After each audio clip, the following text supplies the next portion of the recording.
Em, un poco, quisiera hablarles un poco de la evolución para comprender. En Perú desde el 2002 ha habido todo un proceso importante, digamos, de formalización. Han pasado varias normas, digamos, ya tenemos más de 20, casi 20 años tratando de lograr un proceso de formalización. Em, pero en el transcurso del tiempo, la formalización no dio, digamos, los resultados necesarios y comenzamos a ver los desastres sumados a temas de mercado como el crecimiento del valor del oro en los últimos años, así como la construcción de nuevas vías en zonas, digamos, con alto potencial para el desarrollo de minería de oro aluvial. El ejemplo claro y que es conocido mundialmente es la situación de Madre de Dios, que además a nivel peruano es la capital de la biodiversidad. Y por tanto, con la creación del Ministerio del Ambiente en el 2008 en Perú, se comenzaron a hacer más fuertes las reformas justamente para enfrentar este problema.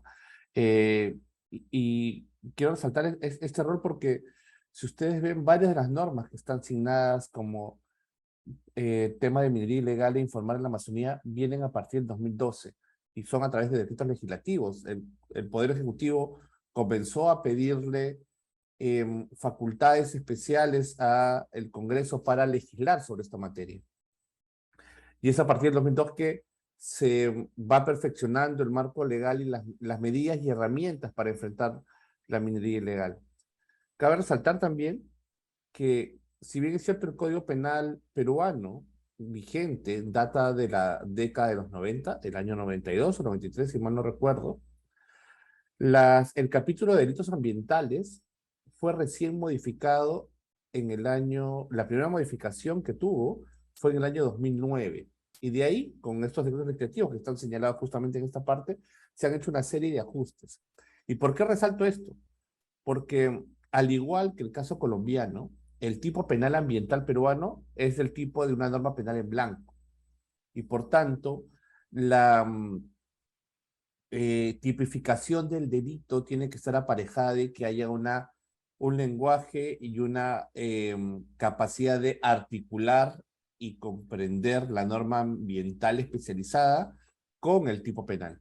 Eso entre el 90 y el 2009 no sucedía y es por ello que recién en el 2009 se hace una serie de ajustes al Código Penal y es la reforma más grande que se hizo. Después han sido ajustes ya a ciertos tipos, incrementando penas, como bien ha comentado Juan Camilo hace un momento, que es algo por lo cual suele pasar el legislador.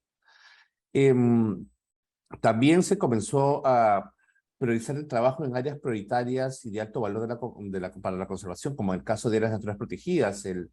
La Autoridad Nacional de Áreas Naturales Protegidas del país, el CERNAM, el Servicio Nacional de Áreas Naturales Protegidas, también aprobó en el 2017 una estrategia para luchar contra la minería ilegal, específicamente o principalmente centrándose en las áreas más vulneradas a esa época.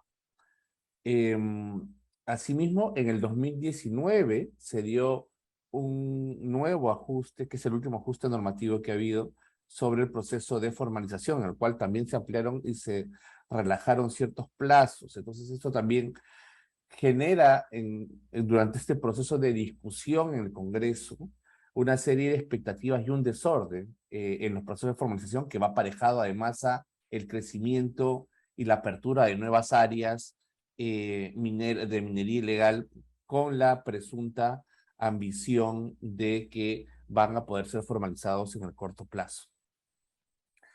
Debo resaltar también que en esta ruta de perfeccionamiento en la normativa para enfrentar los delitos ambientales, específicamente el tema de minería, se han pensado en herramientas como la interdicción minera, que es una vía por la cual los fiscales pueden, ante situaciones de flagrancia, tomar medidas de destrucción de maquinaria o decomiso de la misma o incautación de bienes o herramientas utilizadas para el ilícito penal.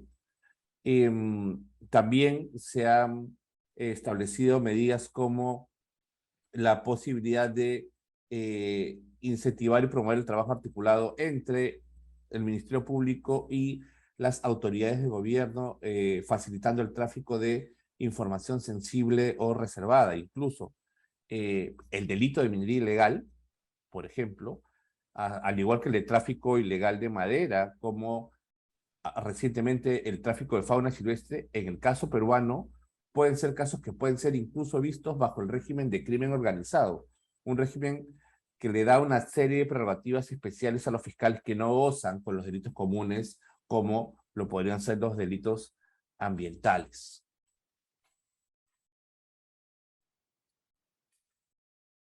Viendo a la par el proceso de formalización, un poco para ver los hitos importantes, como les dije, a lo largo de estos más de 10 años, bueno, casi 20, bueno, la última gran reforma fue del 2012, hemos tenido alrededor de 4 cambios vinculados a la presentación de los instrumentos de gestión ambiental o la ampliación de plazos para inscribirse incluso en el registro de formalización minera. Todo esto, como les digo, va aparejado a el incremento de nuevas áreas y el incremento de la ilegalidad. Eso es el efecto directo que suelen tener estas ampliaciones de plazos.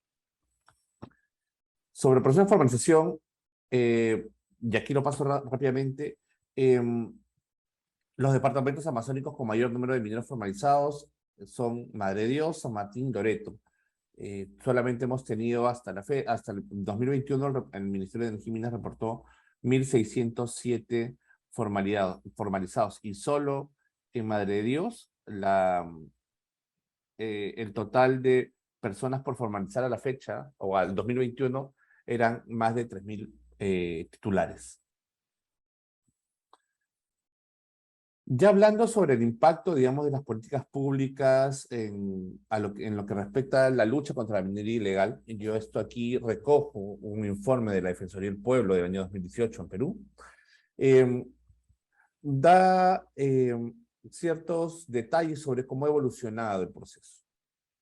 Señala, por ejemplo, que las investigaciones criminales iniciadas por el Ministerio Público, dada su complejidad, son largas y no necesariamente llegan a resultados efectivos. Y aquí viene también una reflexión sobre lo que dijo lo que dijo mi predecesor. No todo tiene que ser criminalizable, y es lo que ha pasado aquí.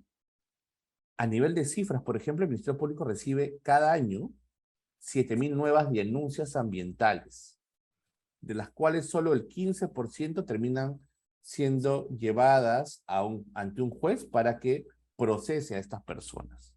Es decir, de cada 20 denuncias que evalúa el Ministerio Público, solo 3 pueden llegar a un juez en ese año.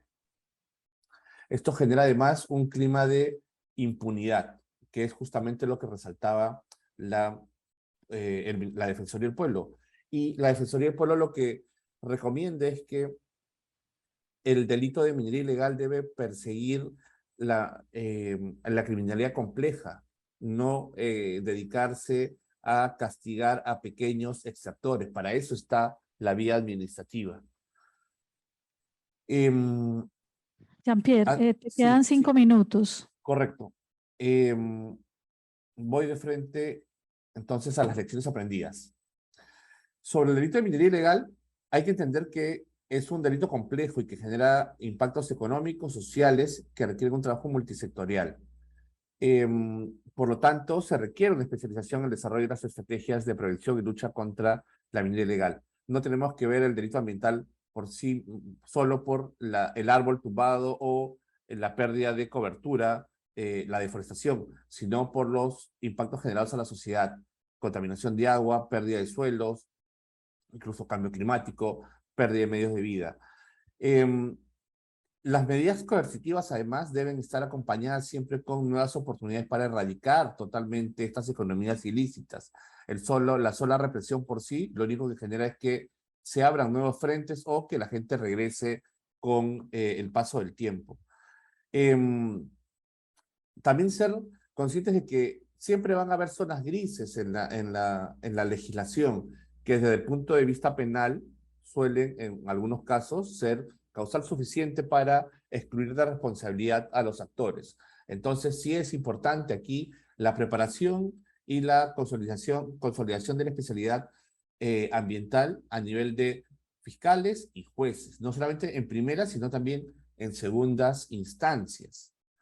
El ilícito de minería ilegal, además, es un delito complejo que trae a la par otros delitos. Por ejemplo, tráfico de insumos, tráfico de combustible, trata de personas, eh, violencia eh, contra menor, trabajo infantil, entre otros. Entonces, debe ser entendido en su real dimensión y complejidad. Es un delito de alta peligrosidad y de alto impacto social. Eso sin contar la afectación a defensores y defensoras ambientales, a su derecho a la vida y a su integridad. Sobre alternativas de solución, creo que toda política debería tener en cuenta al menos estas siguientes líneas. Que la formalización debe, en la medida de lo posible, ser un trabajo constante, permanente y evitar las ampliaciones de plazos. Se debe tener también una política aparejada de desarrollo de la pequeña minería de oro. Eh, Se deben continuar con las políticas de erradicación de la minería, pero no solamente basarse en el aspecto punitivo, sino también mejorar la inteligencia, integrar, por ejemplo, aquí la investigación económica, tributaria de las agencias respectivas para identificar a las cabecillas y a las mafias. No es solamente sancionar al extractor que se encuentra en campo. Es parte del problema, pero no es el gran problema. Se necesita también fortalecer las vías de trabajo e intercambio de información entre los distintos sectores, no solamente del gobierno, sino incluso de los operadores de justicia. La incorporación de la promoción, innovación y tecnología es importante, no solamente para el monitoreo desde el Estado, sino también para los propios trabajos de alerta temprana que pueden realizar los actores en campo, las comunidades nativas, los pueblos indígenas, las personas asentados en los ámbitos rurales pueden también servir como un aliado estratégico para prevenir estas acciones. Y finalmente, que las acciones de prevención y lucha siempre deben ser de manera transversal. Eso es todo. Muchísimas gracias por este espacio. Quedo atento a cualquier pregunta o consulta. Hasta luego.